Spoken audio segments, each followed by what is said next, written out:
Namo tassa bhagavato arahato samma sambuddhassa.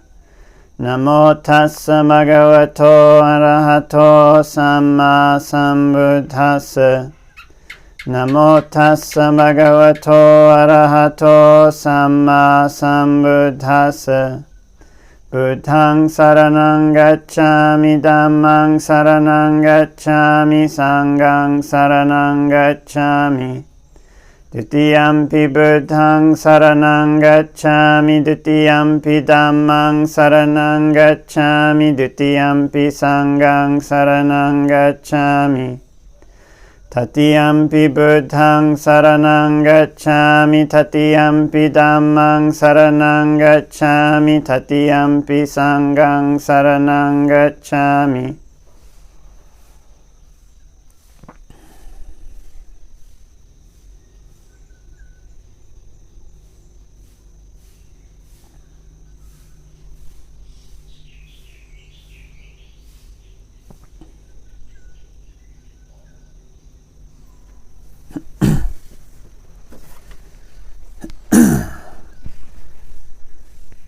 So, hello everybody, this is Bhante Joe here, and was asked a question the other day about maintaining one's health when one is doing long periods of sitting meditation, especially. Basically the question was about sitting meditation, because there's all this talk these days about the connection between body and mind. This is what the question was, paraphrasing. And how does one maintain one's health when doing like long periods of sitting, like for an extended period of time, like day in, day out, maybe 7 hours or 8 hours or something like this? And so these are mainly going to be questions that are relevant to monastics, but could also have a relevance to lay people who have sedentary jobs and then also want to do a lot of meditation sitting. So for monastics, one of the interesting things is that when we see a Buddha image, the Buddha image is always sitting cross-legged. Usually. They have standing ones in Thailand, but normally the Buddha is sitting cross-legged. For a monastic though, in the monastic lifestyle, especially coming from the Thai forest tradition, when the Thai forest masters were doing so much meditation all day long, 14 hours of meditation, just huge amounts of meditation, most of the day, with the exception of pindapata and some small chores like sweeping. The lifestyle that they actually adopted was one where they did more walking meditation than sitting meditation. The majority of the meditation they were doing is walking. And so this is a way, if one is doing mostly walking meditation, that one maintains one's health. So there's actually a sutta in the canon called the Chankama Sutta, which is Chankama means walking in Pali, walking meditation. And so one of the benefits in that sutta of doing a lot of Chankama is that one's digestion is good, I think. And another one is that one is able to go on long journeys. So in other words, this is something that helps one to maintain one's health, and doing a lot of Chankama or Sakman. In Sri Lanka they call it Sakman Bhavana.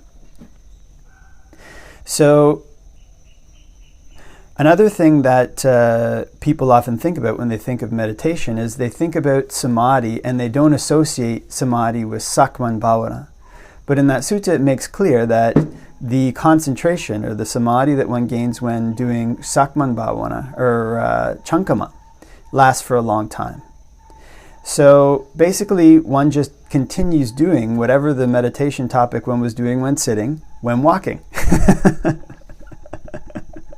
So you just change the posture but continue doing the same thing. Whatever the meditation topic one was doing that one found suitable for reducing one's defilements, one does that when doing walking meditation. Another strategy that one can employ, because there's some people, their characters, just the way that their character is set up, it leans towards walking meditation more than sitting meditation. And so for these people to do a lot of walking will be easy. They'll be doing that just as their default position. Actually, in the book Patipada, Langta Mahabua, he describes how because of people's different characteristics, their different personalities, some people will just change positions in order to accommodate the body. And then they'll just continue on with that position, whether it's sitting or walking, one of those two. So if one has a character that leans towards walking meditation, then it'll be easier to maintain one's physical health doing that. Now, sitting meditation can be much more powerful for stilling the mind. It's not exclusive. You can make the mind still while walking, but of course, being still, not moving, and sitting can be more powerful for stilling the mind. So if one is doing a lot of walking meditation, walking back and forth for many hours, then of course the body can wear out doing that. And so one wants to change one's posture when one gets tired. And for this, one has to have a sense of what the limits of one's own body are. If one is a young person, then one can really push oneself. If one's older, then one can push oneself still. But one wants to have a sense of the limits. Usually, if one has never engaged in monastic training before or going on retreats, then the limits that are actually present for one are usually much, much further than one imagines. I had a teacher, my first meditation teacher, who was a Zen teacher, and he always used to say this thing. He'd say, you're capable of much more than you think.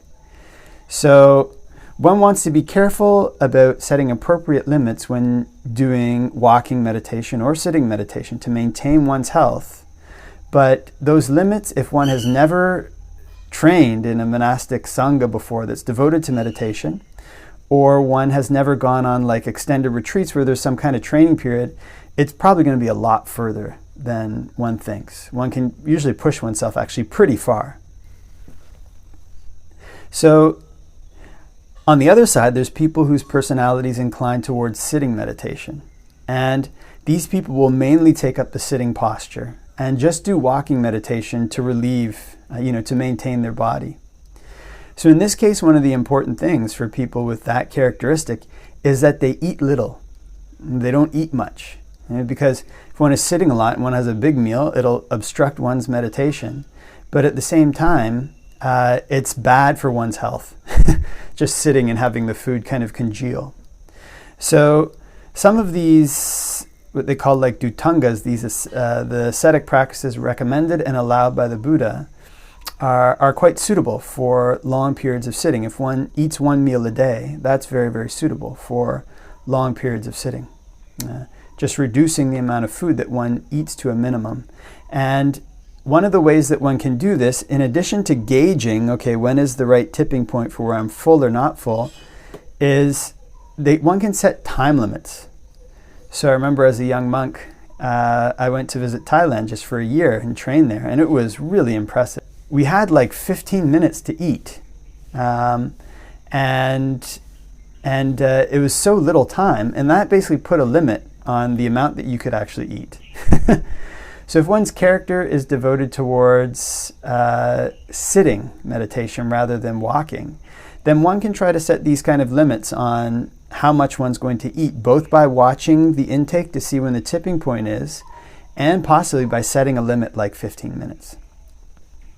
So far we've been discussing like a monastic lifestyle where monks basically have the whole day usually, or most of the day, available to meditate. And the primary duty set out for monks in the Pali Canon is meditation.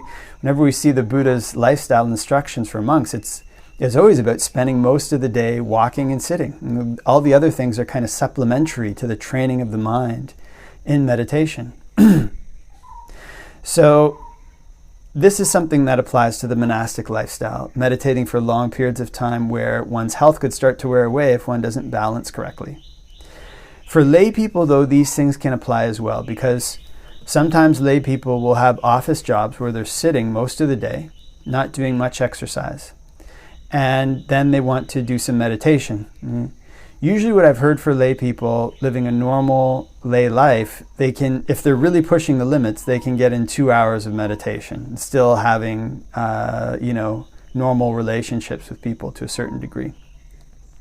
Going beyond that, you're going to start cutting back on your relationships with people, and your life is going to start to resemble more and more an anagarika. So for lay people to maintain their health in these situations, a lot of the same principles apply. One's going to be eating dinner and these kind of things, but one wants to try to reduce the amount of food that one eats. and to make sure that it's healthy food, not like junk food, going out to grab like burgers and things. That will impact one's health when meditating. That will also impact the effects that one gets when one meditates. One has this this food that's very difficult for the body to digest. If one is a sitting meditation type character, then the same principles apply. One wants to be careful with the amount of food. One can even try to maybe set limits on the amount of time one is eating, say for one period, maybe like the evening period, where it's usually the largest meal of the day for lay people, and it can sometimes be the one that's most prone to having negative health effects, because one eats this really huge meal right before sleeping, and that's not so healthy for the body. So one can take the same principles from monastic life, apply it to that. Okay, this one meal, I'll maybe set a time limit on it. I'll watch what's really appropriate. And because lay people can choose their food, one wants to choose healthy food that won't damage the body. If one has a character more in line with walking meditation as a lay person, then one can actually go for walks, kind of go to the woods, go out to the forest. And, it might not be so easy if there's a trail or something to just be walking back and forth all the time. But what one can do is one can just basically head out and go on a walk in the forest, a kind of half hour, 35 minutes, 40 minutes, or an hour or something like this, and just maintain one's meditation object during that time. So of course this is good for physical health and good for mental health. But again, just like the monks, one wants to balance this and make sure that one does some sitting. And kind of, if one is working all day, one is really tired, and one goes out and pushes one's body too hard, doing too much exercise, too much walking, one can become more prone to viruses, like flu viruses and these kind of things, if one's body is too tired. So one can learn to balance this oneself, observing the conditions in one's body and what it is that leads to health, what it is that leads to the decline of the health. But of course, I was listening to this talk the other day that was nice, and it was saying, the most important thing, we're here to train our minds and not our bodies. So all of these things, just like the monastic lifestyle, are a supplement to our meditation practice, and the purpose of it is to train our minds in wholesome qualities and declining in unwholesome ones, to train our minds to learn to become happy more and more irrespective of external circumstances. So practicing in this way, one can maintain one's health, keeping a close gauge on the body to make sure that it's not wearing out, but also making sure that one's meditation practice is fitting in with one's personality, either doing more walking or more sitting as is appropriate, to train one's mind for happiness, to train one's mind for stability, and to train one's mind to lead onwards to Nibbana. Okay, so I think leave that for reflection, and wishing everybody all the blessings of Dhamma practice.